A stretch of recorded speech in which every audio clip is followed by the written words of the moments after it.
well. There we are, and there we go, recording. So thank you to Wave Hill that we commissioned to do the report for us. Megan will be speaking shortly from Wave Hill, talking through the findings and the methodology of the report.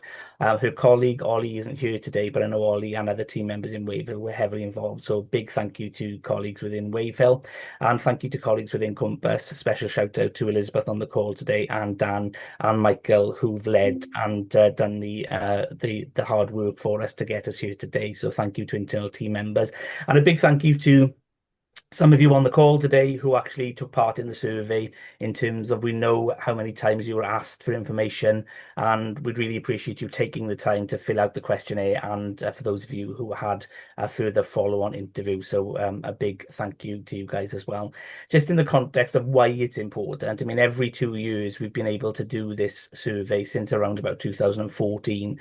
Not only does it tell us how well the sector's doing in terms of numbers within the sector, if we've seen some growth or if we've seen contraction, it also tells us about how confident the sector feels in terms of at a point in time, and it also tells us about their future needs. So for those of us on the call who are involved in developing support services, it's really invaluable in terms of us helping us design services that are fit for the future over the next cycle, over the next 2 years. So it is really important, and we're really grateful for the continued support of Welsh Government in funding this work for us as a social enterprise and social business sector. As we go through the session, I'm going to shortly hand over to Megan from Wave Hill, who is going to share a presentation with us. So she's going to take us through the main findings of the 2025 research and talk us through the methodology. We'll then have time for some questions, and please feel free to pop your virtual hand up or put a question in the text box, and we'll keep an eye on those questions for Megan, and we can relate them to her. When we've done with questions, Dan Roberts, our policy officer within Compass, is going to talk to us about the SESG, the Social Enterprise Support Group, and the manifesto the SESG have come up with, and how we can all be involved in supporting that manifesto to try and get the manifesto, our manifesto, into the heads of the political parties across Wales, really. And hopefully we'll finish and have a cup of coffee then at the end of that session. So without further ado, I think I've covered everything, looking at Elizabeth and Dan and Megan. I'm going to hand over to Megan, who can share her screen. We practiced this perfectly at 8:45, so hopefully it'll be very smooth, but we know what technology is like. So I'll keep talking away until the screen comes up, and I shall seamlessly then hand over to Megan to talk us through the mapping findings. There we are. Megan, over to you. Perfect. Perfect. Diolch, Glenn. Bore da pawb. My name is Megan. I'm a senior consultant at Wave Hill, and yeah, was thrilled to do this research on behalf of Compass, and to be with you all today. So to kick off, I mean, as Glenn says there, we've been doing some biennial mapping of the social business sector since 2014. I myself personally haven't been involved in every other year of those, but the last few years since 2018, I have. And as Glenn says there, there's a lot of data and a lot of research kind of within this. So the session today will just be those sort of key headlines and findings that we'll go through. As Glenn says as well, the aims of this research was essentially mapping the sector and providing that sort of temperature check, if you like. So our survey and our research generally covered the composition of the sector. So that's broadly the geographical coverage, the state of startups, business size, that sort of thing. The growth and trading of businesses, so that's trading patterns, their sort of growth over the last few years, income sources, and similar. Equally, the capabilities of business leaders, which we know is something that is absolutely important to Compass as well. Social value and impacts, of course, it's social businesses, so it's the social objectives there of the business themselves, the profit destinations too, and some of those business practices overall, which we know are going to be different from the broader business sector. And finally, the challenges, opportunities, and support needs. So we know that there's undoubtedly going to be those barriers to growth, but also some of the opportunities there, and understanding, particularly from a Compass and a Social Business Wales perspectives, what those support needs are and what the sector is needing in that sense.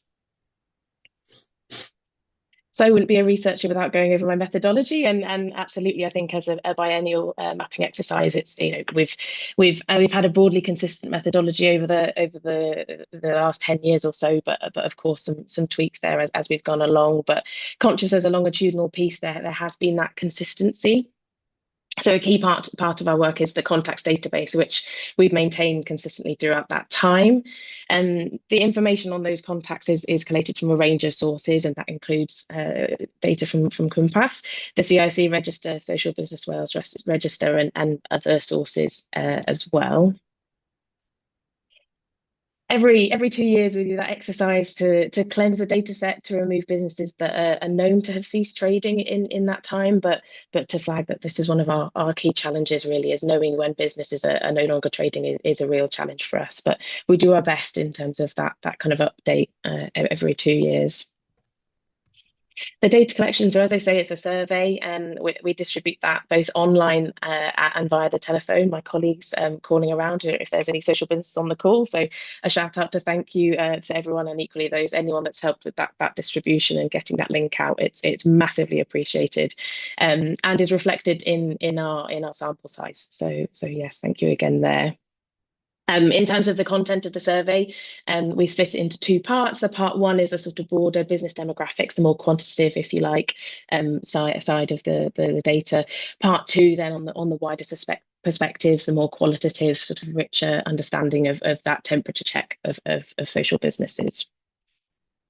And we're really pleased with the response rate this year. So that part one, 354 responses, that's 11% of our overall contacts database. A slight drop off for part two, but that's always to be expected.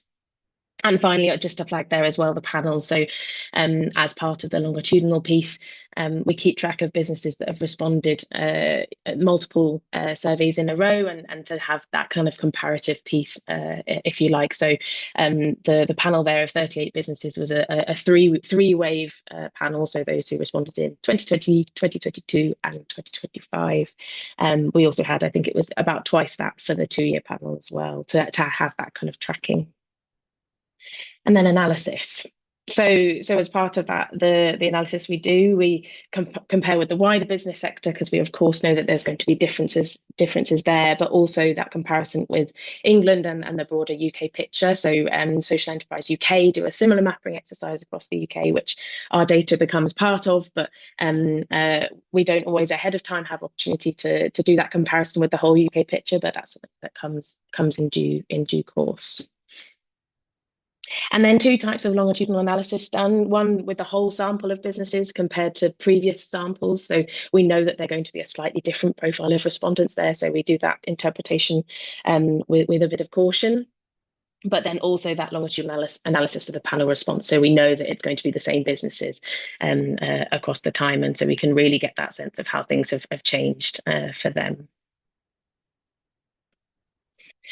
So on to some of the findings. So as I say, these are just a snapshot, and I think one of my colleagues at Compass will be sharing the link to the full report at the end. But some of the headlines then. Sector composition. I mean, one of the key headlines for us really is that we estimate now there are around over 3,100 businesses in the social business sector, and that represents an increase of 13% from 2022. So a positive story there, no doubt. This also represents an increase in the stock of social businesses as a proportion of all businesses. So not only are there more in numbers, but more as a proportion of businesses, which again is positive. And equally, around 1 in 6 of those businesses can be considered startups. So that's obviously where the business has traded for 2 years or less. That picture demonstrates a return to the 2020 levels, following a bit of an increase in startup activity in 2022. We can understand sort of why that was. We know there was lots of startup support being given in 2022. So essentially a little dip in the number of startups as part of that picture. And then obviously the lovely map on the right, this is showing that kind of businesses as a proportion of business stock across Wales. So strong social business activity, as you can see, in Merthyr, the Vale, equally in Gwynedd as well, but a mixed picture across Wales. Growth and income. So a key headline here is that there is cautious optimism on business resilience and growth. Cautious because, of course, everyone on this call will know that the economic climate in which we're in. However, businesses did tell us that they were on a range of indicators around business development, that they were seeking to expand. They were telling us they were looking to diversify their services, which we take as that sort of positivity as well. And a couple of indicators as well, telling us more about that, in that there was a fall in those that thought their profit will decrease in the coming 12 months. And I think it was 60% said that they knew that they would survive and grow over the next 3 years, which again is positive and is more positive than we found in previous years. So a good picture there.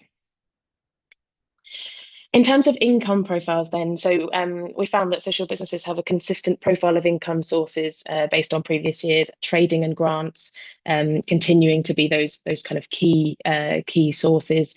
We know that will be trading with the public, trading with other businesses, trading with the public sector, a whole mix of trading within that. One of my favourite findings, which it sounds in a way sounds obvious, but it's fantastic to see some of the data bear that out, and to see that this is the reality, is that as businesses become more established, they tend to become less reliant on grant funding. So looking at that picture between business age and income sources, there is a clear pattern there. Apologies for the slightly complex graph. This is the challenges of categorical data and presenting it, but this sort of shows that pattern that you can see. I don't know if you can see my mouse, but I'll try to wiggle it and point in the right places. But this is exactly that picture between business age and the proportion of income generated from trading activities. So here it shows startups. For half of startups, less than a quarter of their income was generated through trading. Whereas take that towards the older businesses, those older than 6 years, for half of business older than 6 years, generated more than 3/4 of income from trading. So an interesting pattern there. Then barriers to business growth. So we know it's across the board. We can all see in terms where the economy is feeling in lots of ways, that there are undoubtedly and there will be in the business support world those barriers to business growth. What business told us as part of the survey is that accessing grant funding continues to be the biggest barrier for them when given a suite of options of what the biggest barrier was. Equally, lack of marketing expertise and difficulty attracting non-exec directors are the biggest skills-based barriers. As I say, we ask about their expertise, but also their capabilities, ability to attract in various parts of the labour market, and these were the picture that came back.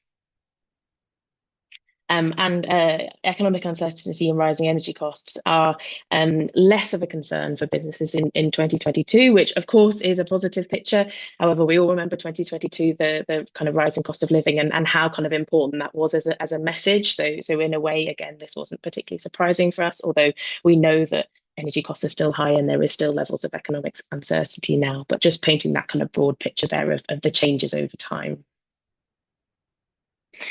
Social environmental impact. So, I mean, it's social businesses, and we know that the alignment of social values is there, and of course, social businesses told us about that their core missions were that sort of improving a community and contributing in that way.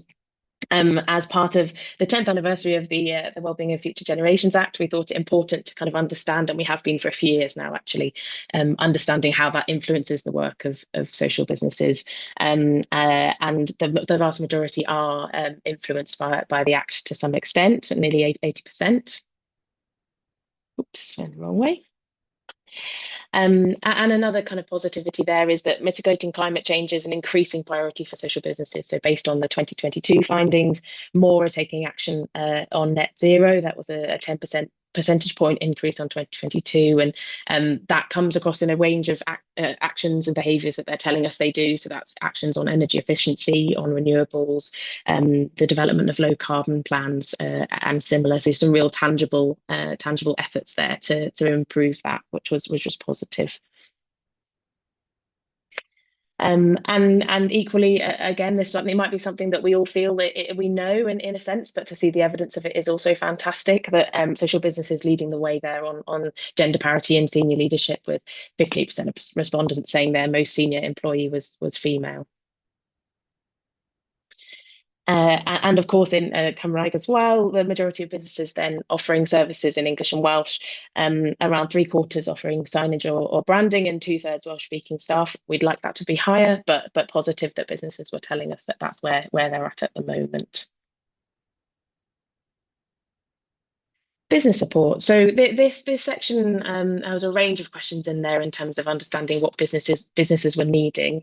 But a key one for us this year and for Compass was reflecting the Audit Wales report in 2022, which suggested that that local authorities perhaps left something to be desired in terms of their strategy for social businesses, and some challenges in that kind of collaborative working approach there. So we were looking to understand what that means in practice, not in a way to sort of name or shame, but to kind of build that picture of what's needed, and how to further build that support for businesses through local authorities, and to encourage that support as well through the work of Social Business Wales. So in terms of what social businesses told us in that respect, so responses were mixed in terms of how supportive their local authority was towards social businesses. Of course, there's going to be the caveat there of that kind of the potential bias in response, and the kind of strength of feeling there, that we know that will come also with other personal perspectives on local authorities. But it is positive to see that over 2/3 said they would value that dedicated support. In terms of the supportiveness, it was around over half said they were supportive or very supportive of, felt very supported, sorry, by their local authority. And as ever, there was a small kind of around 10% proportion that said they were very unsupportive, but again, this was just part of that mixed picture. And finally there, on the support, over 2/3 saying that they would value that dedicated support for social businesses, knowing that there is that kind of need for specific social business kind of work, and that hopefully can see that starting to come through in some of the work that colleagues are doing, and coming through more broadly in the sector. That's me. Thank diolch pawb, and I think over to questions. I don't think Dan, Glenn, Elizabeth. I'll stop showing my screen as a starter and go from there. You haven't seen any questions come through the chat just yet, but obviously people can feel free now to raise a hand or put some questions in the chat. Lots of information to take in. The questions was about sharing the slides. Yeah, we'll share the slides with you guys. So you'll get a copy of the slides and the link to the actual report, because it's quite a lengthy report. I think it's about 47 pages.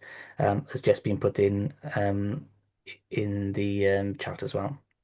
Well, there we go. We've got a question now about the UN goals. Are the UN goals featured in the report? The Sustainable Development ones. No, we don't have those in the report. We have other ones around the Wellbeing of Future Generations Act, and trying to remember off the top of my head what the other kind of policy alignment work is in there. But no, we don't have the UN Sustainable Development Goals in there, but perhaps something to think about in future years. And I think in this version, we've asked businesses about which social goals they work towards as well, haven't we? So there's some really interesting data in there about that. Yeah, exactly that, and it shows that there is a real variety in terms of what they're looking. We know the sector is so diverse, and there's that consistency in terms of the broader high level aims of serving a community or contributing in a certain way, but then the also more specific ones relating to health and well-being or whatever that might be based on their particular kind of business mission. Yeah, and if it's okay to mention this now, one of the things we're working towards is doing an advanced directory of social businesses in Wales. So we have kind of a quite a simple one now. So we'll redo that with a map, but also what we want to do is feature some of that really interesting data around what social goals you're working towards and which Wellbeing of Future Generations Act, parts you work towards as well. So hopefully that's something we can include in that coming up as well. Um, and somebody did ask a question, how do they check that they get featured? So if you weren't if you don't think you responded to the survey this time, if you just make sure we've got your contact details, then we can make sure we get to you next time. And also for the directory, if that's something you think you might not have ticked that you want to be on, then please just email me. I put my email in earlier and we can include you in that. And then we've got another question. Um, this one is about barriers. Was the VAT increase mentioned specifically? So no, it wasn't specifically mentioned as one of our barriers. I know it definitely came out in some of the kind of more open text responses as one of the barriers for businesses. I don't have a precise kind of proportion figure on that will be, but I'll go back and check. I know we also included increases in staff costs this year as one of those options, kind of in reflection of some of that and increases to national insurance, but not necessarily the VAT increase specifically. And I know Megan as well through the summer, we've been doing a deeper dive talking to some of our larger businesses, and we did interviews with 11 chief exec officers of some of our larger social businesses. And obviously the NI increase was mentioned a lot in those conversations in terms of picking up those costs because they were very much the larger social enterprises employing 60 plus organizations really. So lots of our social businesses obviously employ a smaller amount of people. But even then, it's still been a big increase for them this year. So I think generally it's been on people's radar. Okay, so thank you. Next question was about the Perthin small grants support. Was that mentioned?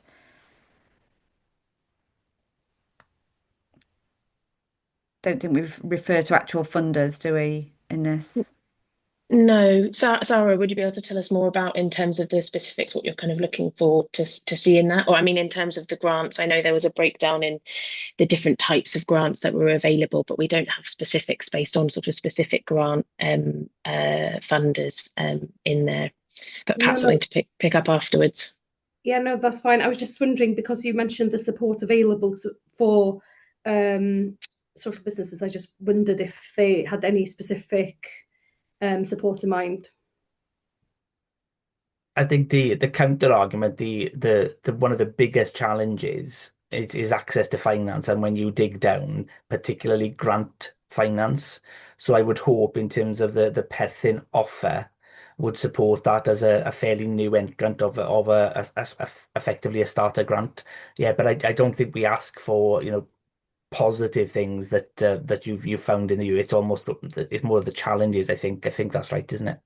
And the challenge is always grant funding and access to finance. Right. So next question is around employee numbers. So can you mention numbers of staff employed and voluntary work? I think there's two parts to this. PSB wellbeing plans and local authority placemaking plans, are these referred to? So maybe employees? Yeah, I'll take and take the first section. Yeah, absolutely. So yeah, we have as part of that work, we have got those estimates for total estimates of employee numbers for the sector and for volunteering. I think just having a quick glance here, estimated that between 57 and 68,000 employees to the sector. So a really important contribution there. That was a I will say though that that was a modest increase from 2022 because we know whilst the number of businesses have increased that there has been those challenges in the employment side. So increase in number of businesses, but within those businesses a slight fall in employment. So it was an increase of something like 0.5% employee numbers, kind of in a net sense, but a mixed pattern in terms of when comparing that to the broader growth in the number of businesses, that's slightly more kind of challenging. There, the volunteering side of things that continues to go from strength to strength, and I think saw a greater increase, which reflecting, I mean, perhaps also reflecting the staffing challenges as well, but also reflecting the kind of strength of the volunteering sector in Wales. So I know that there was an increase there, and that as well is driven by some. I know we had some challenges in our data there of some very large social businesses with really strong volunteer bases where we had to kind of be cautious about our estimates in terms of what we include by way of outliers and things. But yeah, there was an increase there. I'll see if I can find the number to give. But yes, so again, around 60,000 by way of volunteers across the sector, and that's number of volunteers as opposed to volunteer days. While you look at that, Megan, I can pick up, I think I'm right in saying we didn't, again, reference questions to public service boards or wellbeing plans. The problem we've had over a number of iterations of the survey, it gets bigger every year. And I think particularly in the one before last, it really impacted on our return rate. So I mean, and Megan and Ollie were really hard on us in terms of saying, look, the bigger you make this, people are not going to be able to do that return. So yeah, unfortunately, we didn't sort of reference that. The new one this year really was that sort of local authority engagement to get an idea in terms of what the perception of the social businesses were with their engagement positively with local authorities. Great, thank you. This next question is about, I think this is about referencing funders again. What about Freemasonry, second largest charity giver in the UK, huge community supporter? So it's probably the same as your previous answer, is it? That we aren't referencing actual funders in this. Yeah, we didn't ask people to tell us who their funders are or who they work with as funders. It was more or less tell us your challenges. But again, we know there's lots of really good charity fundraisers out there that support lots of activity in the sector. But yeah, we didn't actually sort of gauge that and ask people about their charity partners or their funding partners within this study this time. But that is a good point, actually. Thank you, and we can pass that on to our business consultants. So, to what extent is business support generated by social enterprise organisations to fellow organisations? Does that make sense, or do you want Brian to just? I think, Brian, you can come in if I've got it wrong, but do you mean in terms of sort of the cross referral, in terms of essentially what we call word of mouth referral? That's traditionally been very high in terms of because you get lots of volunteer directors working in one business, but they're very active in the community. And if they're talking to somebody who wants to set up something else, we still get quite a lot of word of mouth cross referral. Was that what you were asking, Brian? I can see Brian's probably having trouble getting his mic off. Don't worry, Brian. If you can't get your mic off, if I've got it wrong, put it back in the chat and I can try and pick that up. But yeah, in business support generated by SE organisations to fellow organisations, there's definitely a lot of cross referral and word of mouth referrals. Oh, Brian, okay. Yeah, I'm okay. Yeah, I to the extent of the listening to the certain barriers to social enterprises, there are certain organisations, include our own, actually, we've been going 13 years, that have been successful and could pass on certain information, help and assistance to startups that be addressing the barriers like marketing. We consider ourselves good at marketing and good at attracting executive directors. So yeah, I'm trying to understand how we can help and assist other organisations. Yeah. That's brilliant. Thanks, Brian. I'm gonna probably link you in. We got Nick on the call from DTA Wales as part of SPW. DTA Wales manages a mentoring program, so people from the sector supporting other people, sort of new starts within developing the sector. So it'd be worth you having a chat to Nick, because actually, if you wanted to get on to the list of mentors, then there's an opportunity there for people of the sector to come into the effectively the support process to help others, really. So I'll leave you and Nick. You can private message in and swap details. Is that okay, Nick? Yeah, that's great. I'll put my details in the chat. Okay, thank you. Thanks very much, Brian. Brian. Thanks, Nick. Okay, thanks. So the next point, I think Natalie is making a point here. It's not necessarily a question, but it's great to see that volunteering levels are increasing. It's worth noting that volunteers should not be directly replacing paid staff or expected to fulfill the same functions. And she's put a link in there as well. Yeah, I think that's a good point, Natalie. We would all agree with that. And I think there's definitely a role for volunteering and volunteerism. I think particularly in terms of helping people back into work and giving confidence, in terms of where people have been away from the labour market. I've certainly in my career seen so many positive experiences of people volunteering on boards and becoming company secretaries who are economically inactive, and then before long they're back in employment, and you're struggling to replace them. So there's definitely a real positive route there, but yeah, we can't replace jobs with volunteers. It's a supplement really within the sector. So I think we would all agree with that.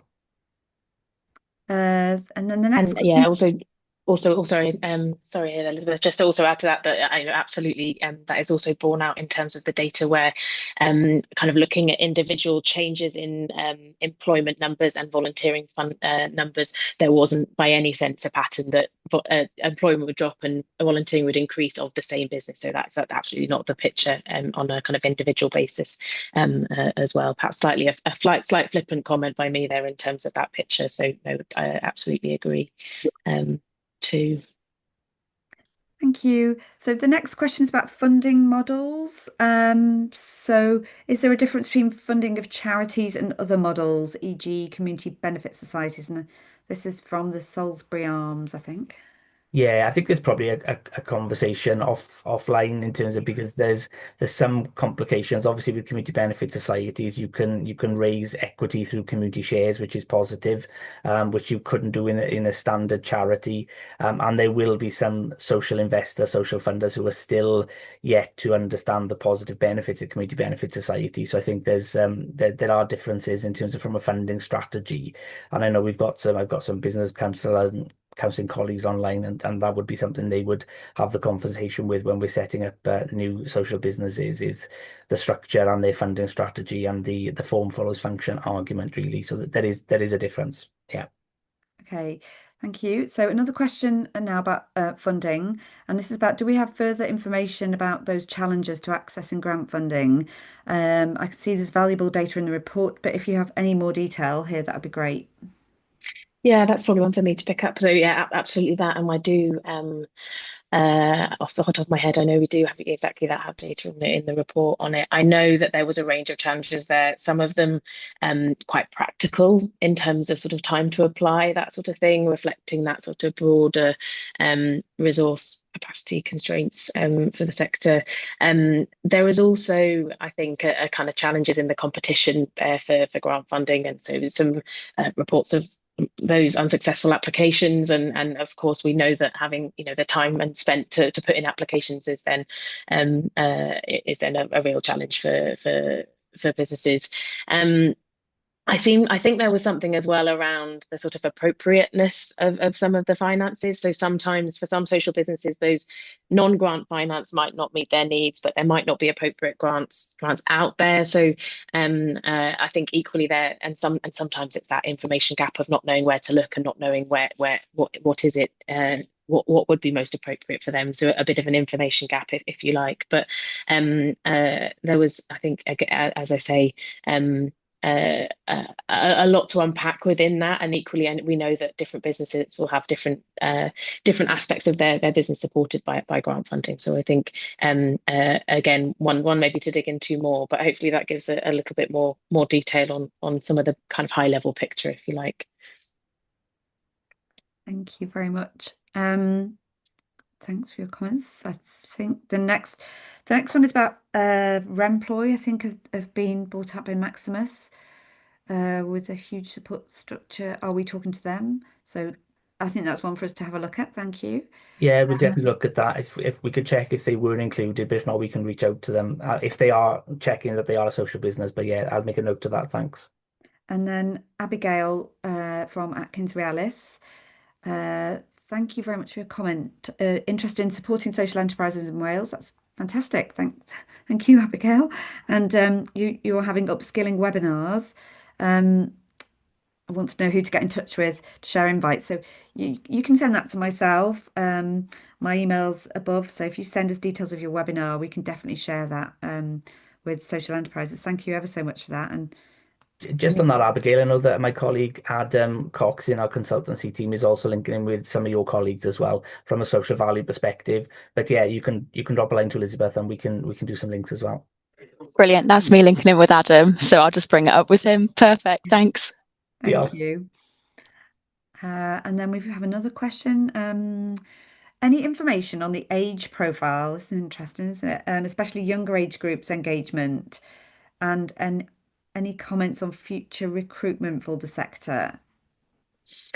Good question. So we do have something on I know in terms of the age of profile of senior leadership. So in the same way that we reported that point on the gender point, we have other questions on the sort of diversity of boards and senior leadership as well. And I know age is in there. I can't off the top of my head recall how that looked. But the one challenge we have in terms of respondents is we tried to make sure it keeps away from the personal data side of things. So in terms of our respondents, we don't ask the age of the business leaders or the survey respondents themselves. So that we have got a bit of a challenge there in terms of that evidencing that kind of labour market side of things on an individual business level.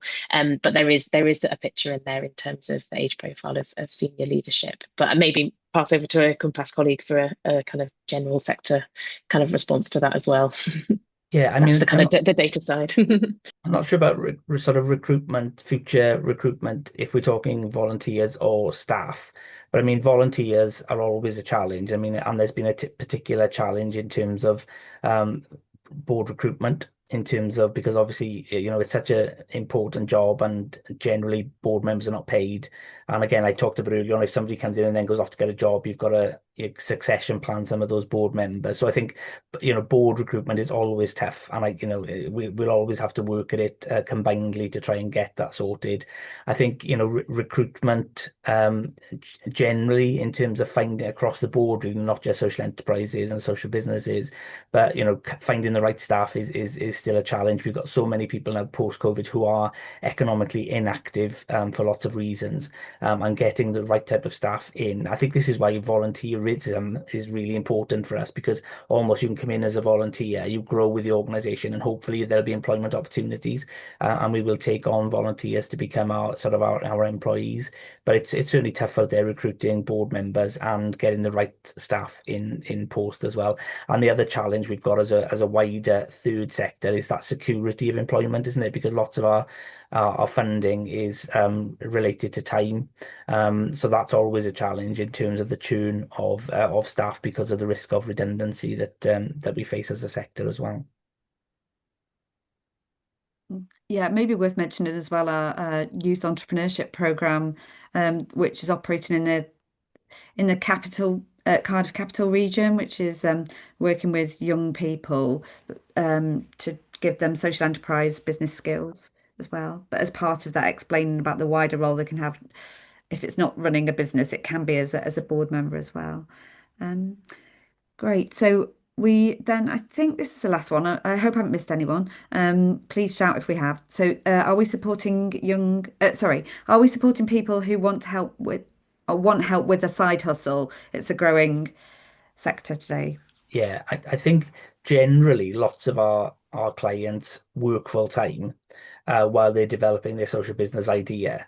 So there's always been this issue, this thing of a side hustle really in terms of while they build up a business that's strong enough to employ people. Obviously, some of our colleagues that we work with may be unemployed, but there are lots of people who are employed working on something else. Within the social business Wales partnership family, we've got Unlimited and Jane's on the call today. So Jane and Unlimited provide support to those individuals really with lived experience. And I mean, Jane, I think a lot of your guys come in, don't you, in terms of they're doing other things while they're developing their business idea as individuals?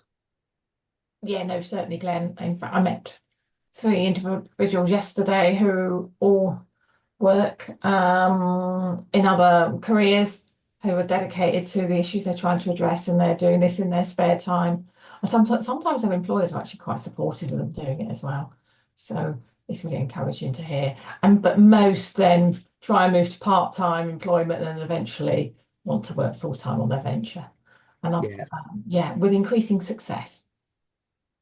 Fab. And I think we haven't got the data, but post-COVID or during COVID, actually, probably where people had some time on their hands, they may have been furloughed, but we saw a huge spike in people wanting to set up social businesses. And I think it was probably just that psychology of change of life and wanting to do something with impact. So there's definitely that issue of people doing the day job, but really wanting to do something different and wanting to use their lived experience and to make an impact, really. So really good question.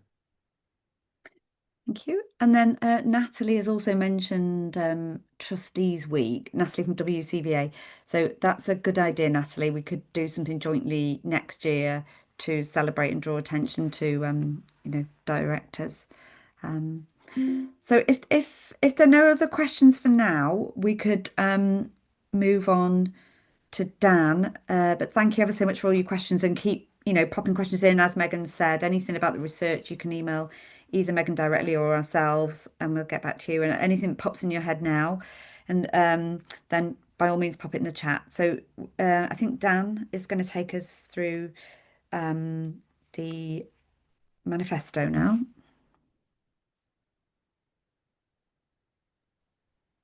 Hi everyone. Yeah, so I'm Dan Roberts. I'm a Senior Policy and Engagement Officer at Compass. And part of that role is supporting the work of the Social Enterprise Stakeholder Group in Wales. That's all of the organisations in Wales who provide that specialist support for the social enterprise sector in Wales. We've come together as a consortium to deliver Social Business Wales. We all work together, in that strategic way to make sure that the sector is getting the support that it needs. In 2020, we published a 10-year vision and action plan, and that brings together all our work, sets out our plan, and that has the objective of making social enterprise the business model of choice in Wales by 2030. Hopefully, people will have seen that there's lots of momentum in this sector at the moment. That kind of started a couple of weeks ago with the Social Business Wales Awards in Maesteg Town Hall. And that was, as always, a really amazing night, giving people in the sector the opportunity to, celebrate their work, and for us to show how appreciative we are of the work that they're doing. And it's always an amazing night, and it's a chance to see all of the, some of the best social enterprises across Wales and the work they're doing across different sectors. It's also important because it's essential that we, shine a spotlight on this sector. We want people to know about the amazing work that's going on, the entrepreneurialism in the sector, the innovation in the sector, and people, taking really proactive steps to not only identify the challenges in our communities in Wales, but also, making tangible steps to solving them in a sustainable way. And it's, I'd really recommend people go and have a look at some of the news stories around the SPW Awards, or you can look at the Compass website for lots of examples of, really inspiring social enterprises doing work in Welsh communities. And probably now more than ever, it's really important that we do shine that spotlight on the sector. Part of my role as the policy engagement officer is to make sure that we're, talking to key stakeholders and influencing policy in Wales to make sure that the sector that's doing this amazing work is doing that in as supportive an environment as possible. And with the election coming up next year, we have a real opportunity to, showcase the sector and demonstrate the amazing work that's going on, and then also make sure that it's, at the top of the policy agenda, and that we know that one of the best things the Welsh government can, the next Welsh government can do, is make sure that this model and this sector is getting the support it needs and is seen as a huge asset to solving lots of the challenges that Wales is facing. So I'll go back to this one. We're publishing this manifesto now. Obviously, we provide specialist support to the sector every day in Wales. The organisations of the social enterprise stakeholder group. We've now celebrated that best practice in the awards recently. We've now got the mapping report, which got that really robust, in-depth data about the shape, size, and health of the sector too. We want to use all of that expert knowledge and data to make sure that we're advocating as well as possible for the sector at this crucial time for policy development in Wales. So, this is one step that we're going to take to make sure that this is a huge part of the policy agenda before the elections next May. So just to go into a bit of the structure and the aims of the manifesto, I think one key thing that I thought when we started doing this was that social enterprise isn't one section of a wider manifesto. It's a part of the solutions to all the challenges we face, and we know that some of the topics that all of the political parties are going to be talking about in their manifestos, whether it's health and social care, economic development, the jobs market, nature, climate change, Cymraeg, Welsh language. Social enterprise is going to be a key asset in all of those sectors, and we're really keen to make sure that this model is seen as a really valuable asset, when the political parties are talking about all of those issues. So in this manifesto, we've set out some of those key sections and then gone into detail about some of the narrative about why the social enterprise model can be so important in all of these challenges, and then also identified, and really hopefully brought that to life by identifying some of the examples of best practice going on across all these areas.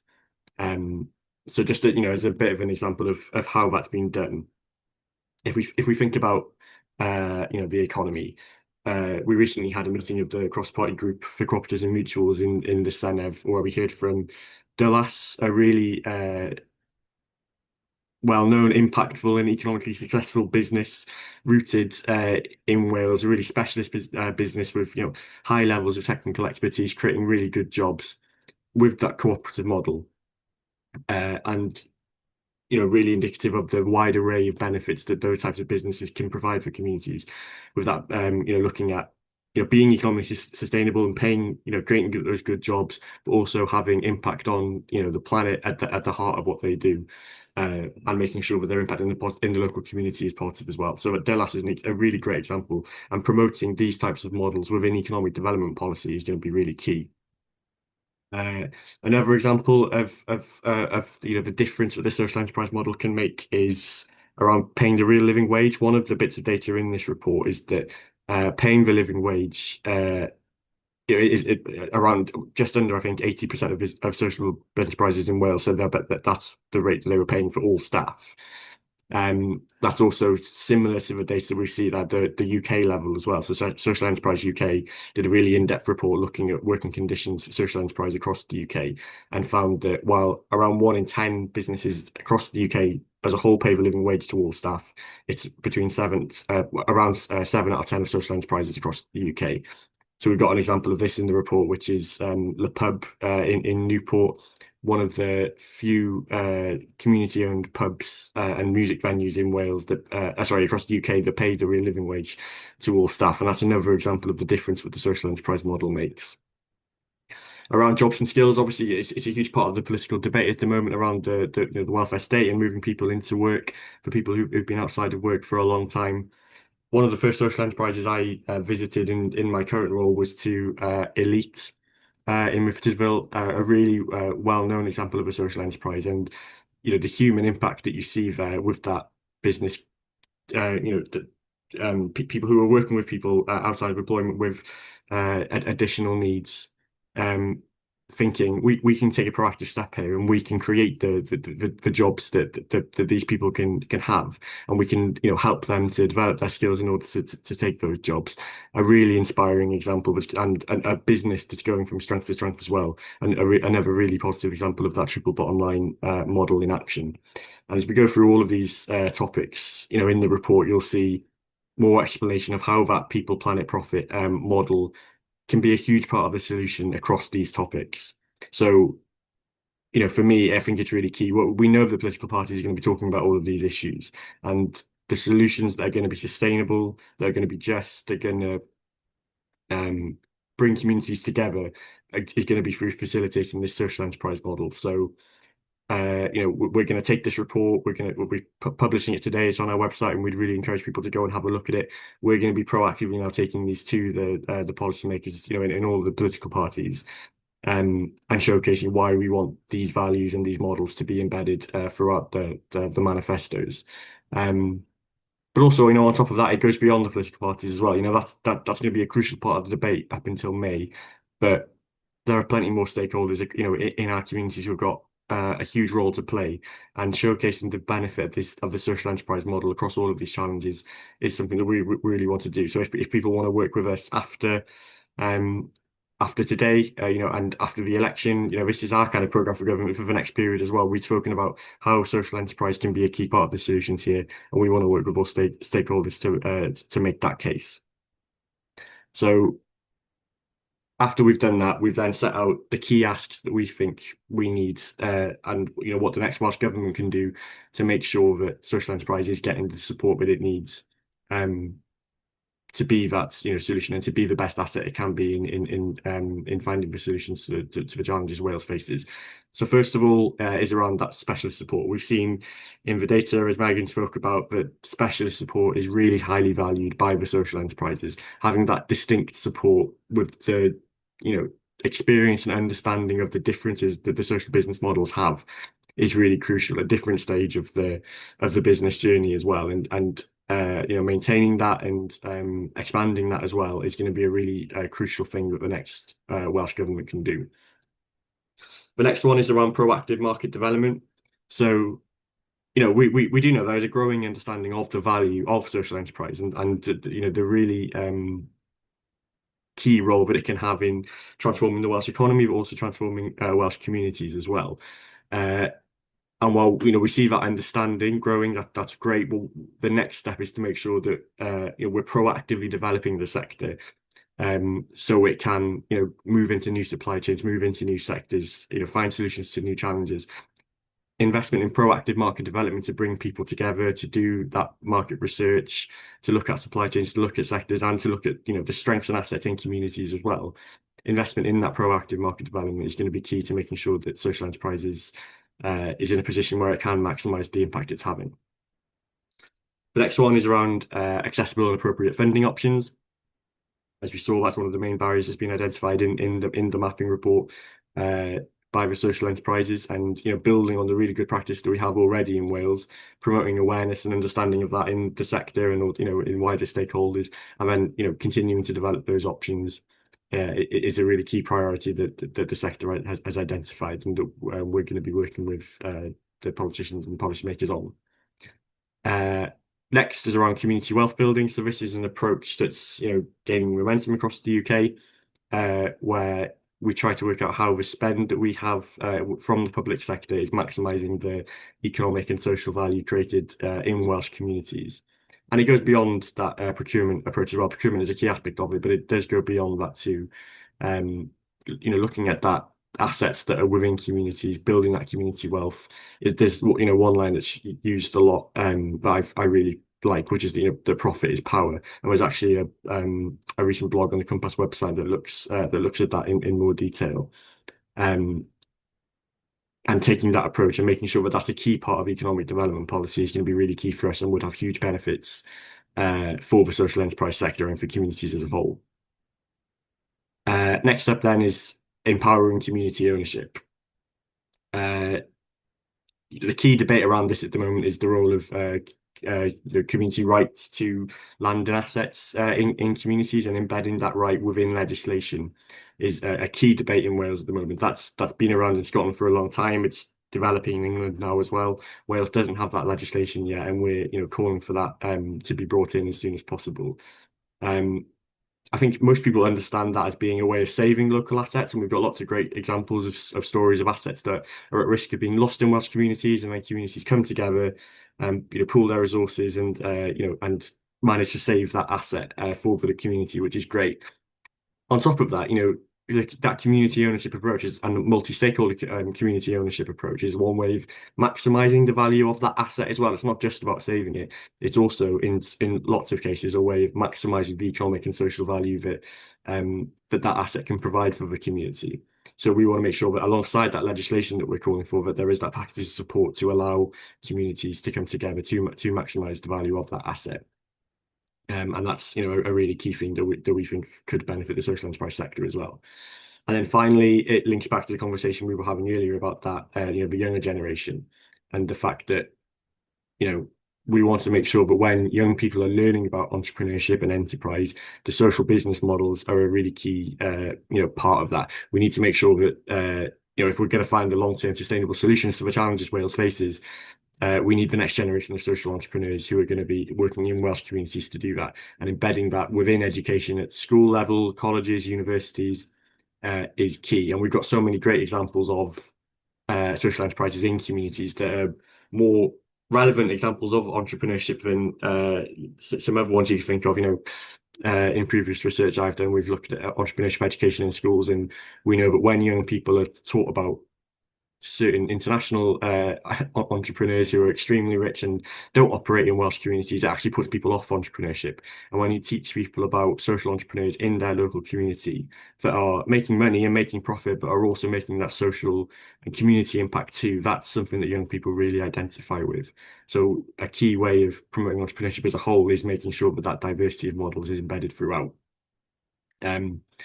So that's it from me, but sorry.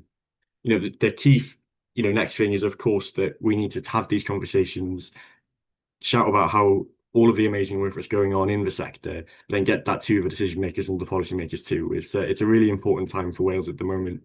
We've got a great story to tell in the social enterprise sector. We've got the mapping which shows that it's growing, the people are being innovative and entrepreneurial.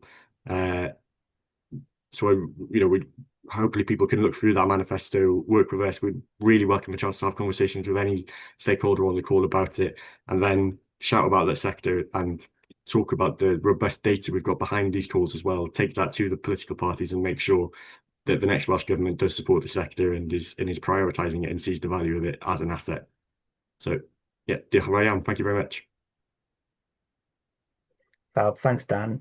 I think it's worth reiterating. I mean, we've got lots of supporters on the call today in the policy field and businesses themselves, and I think there is a lot of crossover. I mean, Natalie, you've just mentioned the WCVA, and obviously WCVA really promoting community ownership as well in their manifesto. And I know, Johnny, you've got some crossover in terms of Future Gens. So it's really good that we've got that links across a lot of policy fields within Wales.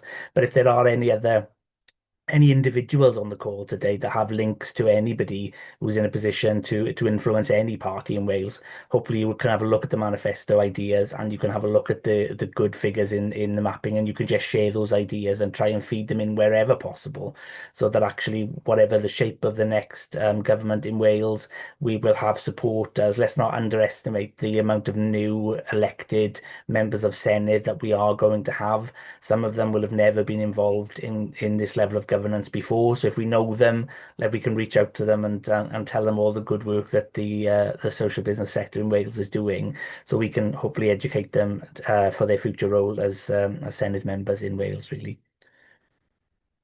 There was one other question, I think, Elizabeth, wasn't there? It was from Dan. That's right. Yeah, so it was about trading data. Trading revenue. So do we have any data on the average trading revenue in pounds for social businesses based on how long they've been trading? I know we've got the trading revenue figures, don't we? But on how long they've been trading, I'm not sure. He was just saying that a breakdown of revenue by year of trading would be really valuable. Yeah. We don't actually have the calculation on the exactly that, on the amount of trading revenue in pounds for business in there, with just the proportion of their income, and equally again on the broader kind of income scales, that we've kept that in brackets, in kind of grouped as well. So don't necessarily have that sort of regression, if you like, of income and age, but maybe something to pick out separately, Dan, if you want to have a chat.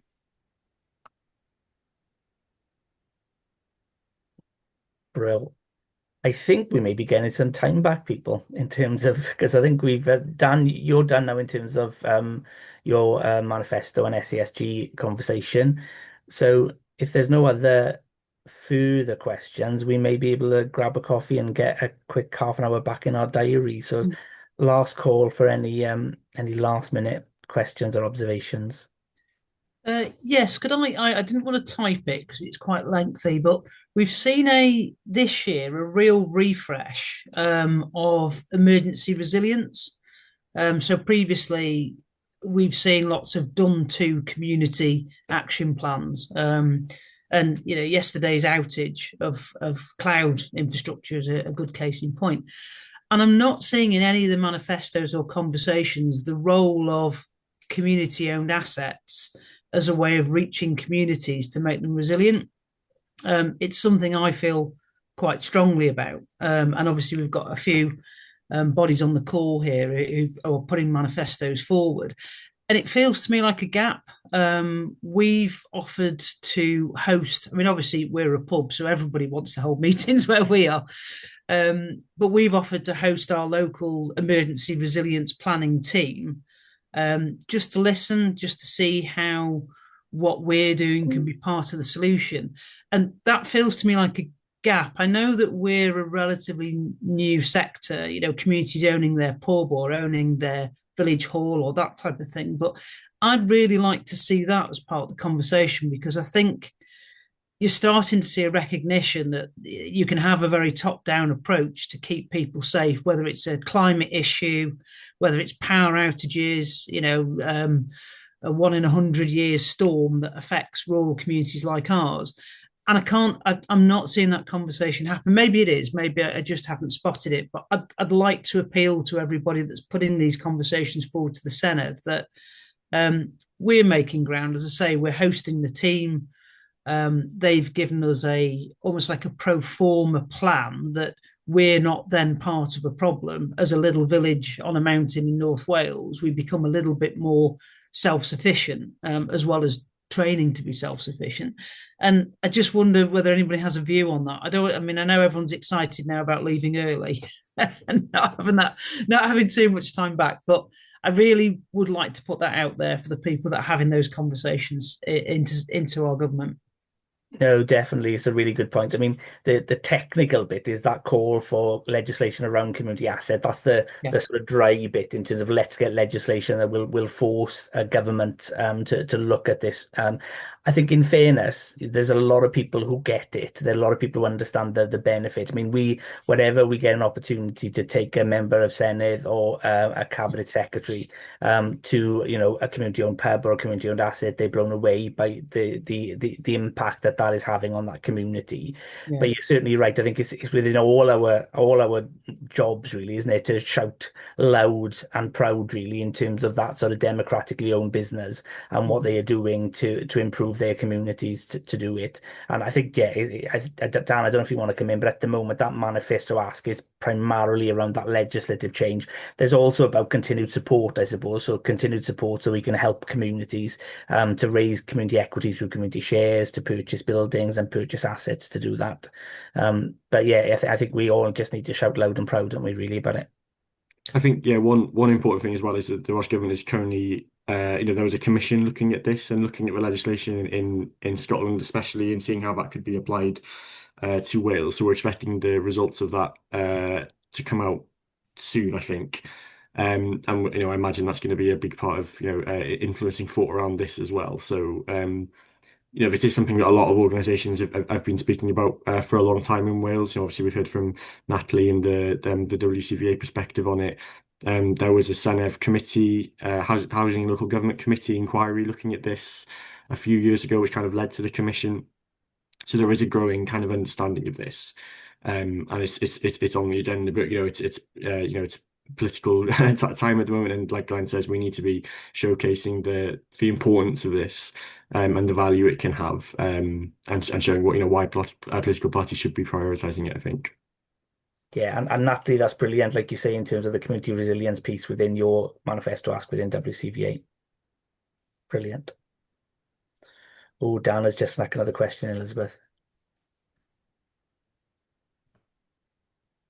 I was just typing out a response to that in the chat, so I'll just I'll say it out loud anyway. But yeah, do keep the questions coming, Dan. That's absolutely fine. And to answer your question, I suppose in short, no. Just back on that point that we didn't collect didn't want to collect personal data on the kind of individual respondents to the survey, and wanted it to make sure it was business data. So in that sense, we know there was a range of, we asked them their roles in terms of who was responding, and so we know for some that was the managing director, for some that might have been an HR manager, or it might have been a kind of general operations manager, depending on the role of the business. So that's the only, I suppose, individual level kind of data point we have on those respondents, but once we've contacted them and their name, we try to anonymize the kind of personal side of it. So no, unfortunately, no data there on exactly as you say, the experience based on background, other than the data on the kind of board composition. So I know in that we have ethnicity, disability, under 25, and gender as well. So that's all in the report in a bit more detail for looking there, but not on an individual level, I'm afraid. Brilliant, thanks all. And we'll draw to a close, but we've got Megan's email address and Elizabeth's email address. So if there's any questions when we leave today, please feel free to drop an email and we can do a direct response to your questions. So yeah, just again, a big thank you to Megan and Ollie and the Wave Hill gang for working through the data, and for Dan, Elizabeth and Michael really, and the policy and comms team for getting us here today. And hopefully we'll be back again in 2 years' time, and hopefully we'll see even more amazing growth and even more amazing stories from the social business sector in Wales. Diolch yn fawr pawb. Have a great rest of the day, and see you all soon. Diolch. Diolch all. Thank you. Diolch. Everybody, thank you. Diolch yn fawr pawb.